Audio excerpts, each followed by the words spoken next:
የኢፍ unless እና when ልዩነታቸው እናያለን። ኢፍ ማለት ከሆነ ማለት ነው። unless ማለት ደግሞ ካልሆነ በስተቀር ማለት ነው። when ማለት ሲሆን ማለት ነው። እርግጠኛ ለሆንባቸው ወደፊት ይሆናሉ ብለን የምንጠብቃቸው ነገሮች ስንጠቀም እና ጊዜ ለማመልከት እንጠቀምበታለን when ማለት ነው። ግን ሶስቱም ወደፊት ስለሚሆኑ ነገሮች ናቸው የሚያወሩት። አንደኛ ጥያቄ I will come dash I get off work. get off work ማለት ከስራ ስወጣ ማለት ነው። A unless B when C if A unless B when C if ትክክለኛው መልስ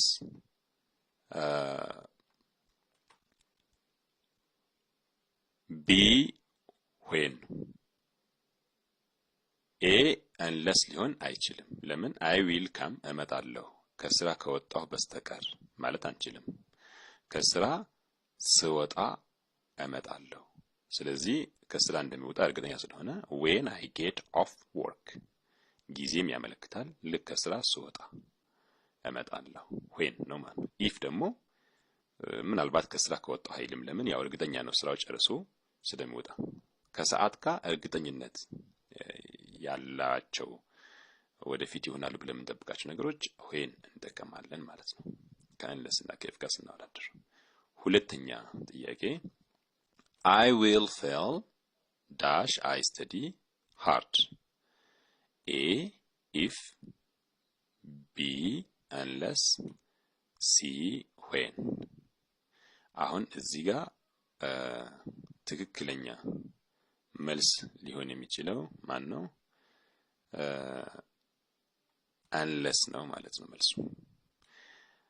ፈተናውን አላልፈም unless I study hard ጠንክሬ ካጠናው በስተቀር። ስለዚህ ጠንክሮ ካጠና ፈተናውን ያልፋል ማለት ነው። ካልሆነ ግን ፌል ያደርጋል። unless ካልሆነ ብለናል። ስለዚህ I will fail unless I study hard ጠንክሬ ካጠናው በስተቀር ፈተናውን አላልፍም ይላል ማለት ነው። ሶስተኛ ጥያቄ dash I have time I will come. A when B if C unless የዚህኛው ትክክለኛው መልስ if ነው።